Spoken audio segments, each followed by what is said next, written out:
Hey guys, my name is Sarah. I have lived full-time in my Airstream, not anymore, for the last year, and I'm now switching to a Ford Transit van as my new full-time home. A lot of you guys are wondering why I'm making this switch, but don't worry, I'm here to explain. Let's get into it.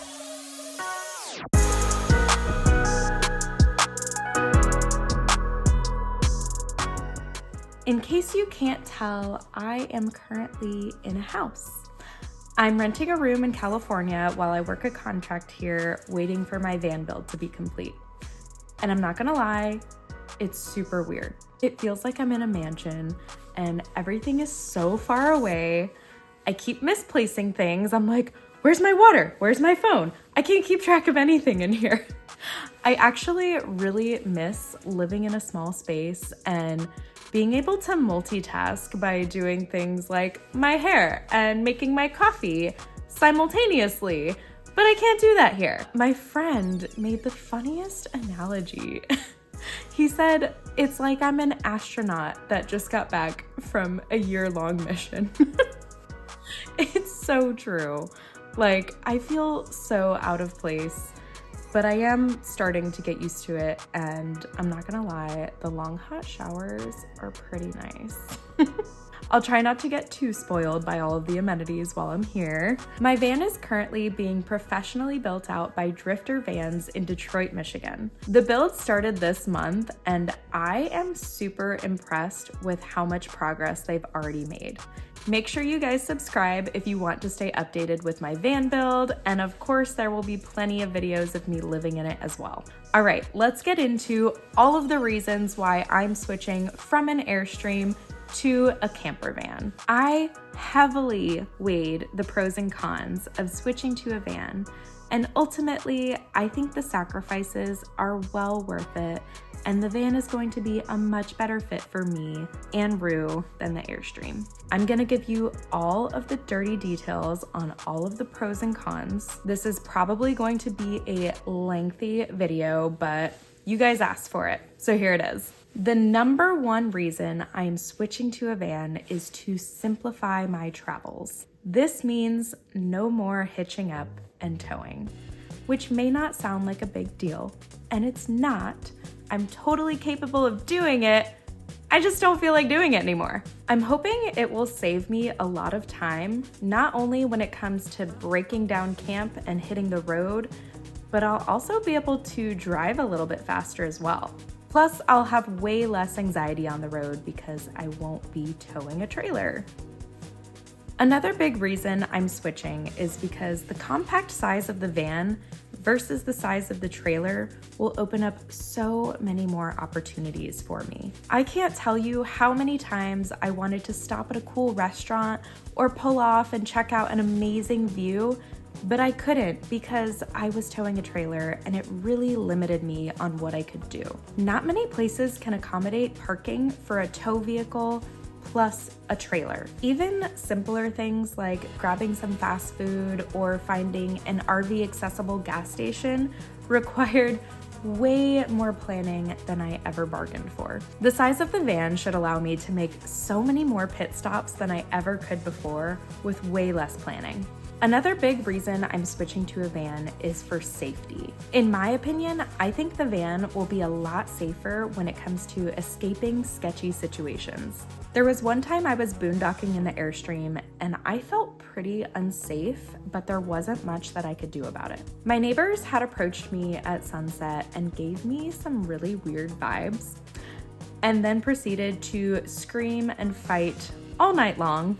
Pretty sure there were drugs involved, and I really just wanted to get out of there, but I would have had to go outside, break down camp, hitch up in the dark with them watching me. If I were in a van, I could have easily hopped in the driver's seat and removed myself from that situation. But in the Airstream, that wasn't an option, and honestly, that is not a fun situation to be in as a solo traveler. Another safety aspect that makes a van a much better fit for me as a solo traveler is navigation. There was one time I was towing the Airstream and I made a wrong turn down a residential road. It was super steep and there was nowhere for me to safely stop and reroute the GPS. So I just had to keep driving until I found an exit onto a different road a few miles down. Whereas if I were in the van, I could have easily pulled into someone's driveway, turned around, or rerouted myself. Number 4 is boondocking and street parking. I think the van is gonna open up so many boondocking and overnight parking possibilities that the Airstream could not. Some boondocking spots are a lot more difficult to get to with a trailer, and a lot of these forest roads don't have a safe place to turn around if you're towing a trailer. Street parking will also be a possibility with the van, where I would never even attempt that with the Airstream.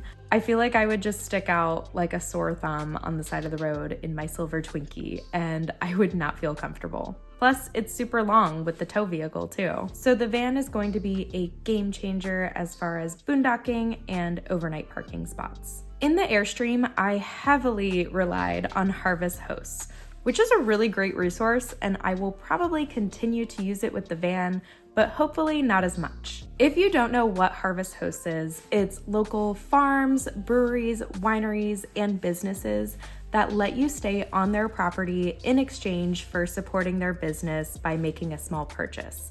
It's a really cool membership program, and I did create a video on it, so make sure you check that out as well. In the Airstream, I also relied heavily upon RV park and campsite reservations. The van should be a game changer for this as well, because most of those places are booked out during peak season. I also shouldn't need hookups as often, which is really nice due to the electrical and plumbing system that will be in my van. I'll be going over all of the details of what appliances will be in my van in a future video, as well as talking about the custom floor plan and design, so make sure you stay tuned for those videos as well. Being a bit more off-grid will allow me to plan less and be more spontaneous with my travels, since I'll have less limitations. Another pro to having a van versus a tow vehicle and a travel trailer is debt consolidation. Instead of 2 payments, it's all in one. Is it any less of a payment? No. No. On the contrary, the cost of the van plus the build is actually more expensive than my Airstream and my tow vehicle combined. This is where you guys ask me how much it costs. I will drop a link to Drifter Van's website in the description below. Make sure you go check that out if you are interested on the pricing of their builds. And then of course, the price of the van is going to depend on what kind you get and if it's new or used and all of the things. But the perk of Drifter Vans versus other conversion companies is they will convert any type of van. That's pretty good compared to the companies that will only touch sprinters or only touch transits. So you have options. It opens up more possibility. Another pro, in my opinion, which could also be considered a con, and we will get into that, is having all of my belongings with me all of the time, wherever I go. There is nothing I love more about RV life than always having my kitchen and my bathroom with me, and all of my things. This was a huge perk of traveling around in the Airstream, until I decided to start taking a bunch of spontaneous weekend trips while I was on assignment in Washington. Mind you, this is in the summertime when all of the campsites are booked out because it's peak season, right? Normally my plans are spontaneous and too last minute to go finding a campsite for a 22-foot Airstream, breaking down camp, hitching up, setting up camp, breaking down camp, hitching up again. It was just a lot for just a weekend trip. It wasn't worth it to me. So I ended up frequently car camping.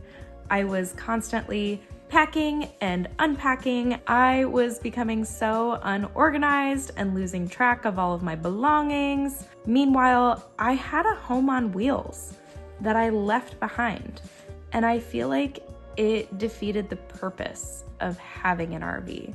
I just didn't have it in me to be bringing the Airstream with me wherever I went, just for weekend trips. It was too much work. So it stayed on the property that I was staying on while I was on assignment. And I just went back to my roots and slept in my Jeep. I'm hopeful that I'll be able to pull off these spontaneous trips much easier with the van, although I love the idea of always having all of my belongings with me. This is also a huge con. If my vehicle gets broken into, my home gets broken into, and that would be tragic. I've seen videos, it happens. I plan on going a little overboard with security measures. I will also have my WearSafe GPS tracker on it, so if it were to get stolen completely, I would be able to track it with my phone. Obviously, this is a really scary aspect to van life. It is something I'm nervous about. So if you guys have any recommendations of extra precautions I can take, please drop a comment and let me know any suggestions you might have. Another downside to driving my home everywhere with me is I will always have to be stowing and securing all of my belongings before I drive somewhere. Regular errands may become more challenging due to limited parking spots or not being able to get into parking garages because of the height. If I stick to the suburbs or more rural areas, I don't think this will be as much of a problem. I'm not much of a big city person anyways, so not missing out on anything. Number 7, traveling with a dog. I'm excited about this one. Another thing I'll have with me at all times is my dog, Rue. This has been a big concern amongst my viewers, and that is super sweet of you guys. I really appreciate your concern. This is a huge thing that I considered when switching to a van. I was very nervous about it myself, but the more I looked into it and I actually met some people who live in vans with their dogs, I realized that it's totally possible, totally doable, and we're gonna do it. So let's talk about how I'm gonna make it work. Similar to the Airstream, Rue will always be in our home wherever we go, which is super comforting to her compared to bouncing around from different hotels and apartments like we did when I first started traveling for work. Moving into the Airstream was such a nice change for Rue. It reduced so much of her anxiety, and it didn't matter where we parked, we still had our safe, cozy home to rest our head at night. I would check on her sometimes while I was at work on the little camera that I had in there, and she was always just chilling. Hopefully, after we move into the van and get acquainted, Rue will feel the same way about our new rig as well. The biggest concern about living in a van with a dog is the temperature and regulating it and making sure she doesn't overheat or get too cold. Now that I have more flexibility with places that I can park, this means I can take assignments where the weather is nice, instead of always relying on RV park and campsite reservations. So I'm hoping to be able to chase the good weather. But even when the temperature is less than desirable, the van is being completely customized to suit mine and Rue's needs. It'll have a heater, a fan, windows that open, and a 12-volt air conditioner. Even though the 12-volt air conditioner can run off the battery, it can only run for so long. So if we are somewhere that's really hot, I will accommodate by bringing her to a dog sitter during the day while I'm at work. I promise you guys, I am not going to let my dog overheat in my van. I do have the little Waggle pet monitor that I've mentioned in previous videos. It alerts my phone if the temperature gets too hot or too cold, so I can always keep an eye on that, and I'll have a camera inside to keep an eye on her as well. I did create a video on living in an Airstream with a dog. A lot of the same things are going to apply to the van with some modifications, so I'm sure there will be a new video on that eventually. In some ways, having Rue in the van is actually gonna make my life a lot easier. I'm not gonna have to run to the other side of town just to walk my dog in the middle of the day. I will always have her with me. We can always be out and about together. When I'm running errands, she can chill in the van in the parking lot. And then when I'm ready to go for a hike, she's right there with me and we can rock and roll. It's really cool to meet other people who live in vans with their dogs and see how they make it work, and I have no doubt that we'll be able to do it as well. Plus, she's like a built-in security system. Go Roo! Are you guys tired of listening to me yet?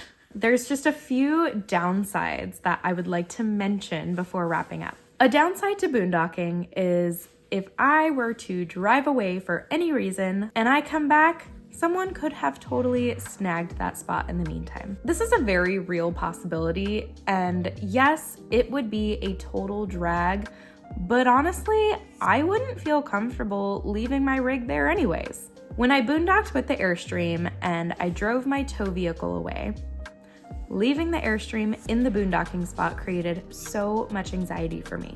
I was very fearful that someone would come across it, realize no one was home, break in, steal my belongings. They could potentially even hitch up and steal the entire trailer. And that's also a very real possibility. And that's not just my camper, that's my home with everything I own in it. That would be much more of a drag than losing my boondocking spot. Another big downside to switching to a van is that I will be compromising size and storage. A lot of you guys thought that my next rig would be bigger. Well, surprise, it's smaller. Well, actually, technically, it is the same size, but this time there's like an engine and a driver and passenger seat. That takes away from the size quite a bit. I actually don't mind living in such a small space, especially for the multitasking purpose that I talked about earlier. I mean, who doesn't want to do their hair and make their coffee at the same time? Like, come on. This is just way too much work. You know how many times I walk up and down the stairs a day? I don't need all that. Okay, maybe I do. It's a lot. I feel so domesticated. As far as having less storage, I definitely have some downsizing to do. But I was surprised when I moved out of the Airstream and put everything I owned in my Jeep Grand Cherokee. Everything fit with ease, and I could easily see out of all of the windows and the mirrors. So I don't think I have that much downsizing to do. As far as feeling claustrophobic or cramped in the van, I'm having it designed in a way that should feel a bit more open. There's lots of ways you can play around with the floor plan and the height of the bed, and it also helps that there's not another human in there. Rue is even going to have another dog den underneath my bed, just like the Airstream. Plus, if we are feeling cramped in the van, there is a big, beautiful outdoor world right outside of our door. There is one more con that I want to cover. I think the biggest downside to having a rig that you can drive versus a trailer that you can tow is that it has an engine, and engines can break, meaning it would have to go to a shop. And that's my home, meaning my home would be in the shop. This is a big reason why I decided to go with the Ford Transit versus the Mercedes Sprinter. Please don't create a war over this. There are plenty more accessible Ford dealerships across the nation than Mercedes. There's a lot of mechanics who can work on a Ford, whereas Mercedes is a bit more specialized and they charge a lot more. So you better hope that baby doesn't break down. I hope my baby doesn't break down, but I know that I can always find a Ford dealership if I need one. The downside to the Transit is it is all-wheel drive versus the Sprinter, which has a 4x4 option. I'm still super thankful for the all-wheel drive, and there's a lot of comparisons that we can make when it comes to the Transit versus the Sprinter, but that is why I chose the Transit over the Sprinter in a nutshell. All right, guys, that was a lot. I hope I answered the majority of your questions. I know I didn't get around to a few that are based on the appliances, but I will get into that in future videos, I promise. So stay tuned for that. Drop a comment if there's any additional questions you have for me. I don't want you guys to think I am looking at this through rose-colored glasses by any means. I promise to always keep it real with you guys by talking about the good and the bad. And I appreciate you guys keeping it real with me as well. I'm so excited for all of the possibilities and the doors that this will open for me. I'm excited to watch the van build come to life. I'm actually flying out to Michigan next month to go see it myself, so I will make sure to film a video of that as well. Please like this video if you enjoyed it. Don't forget to subscribe if you want to stay tuned for all of the van videos. And I will see you guys next time.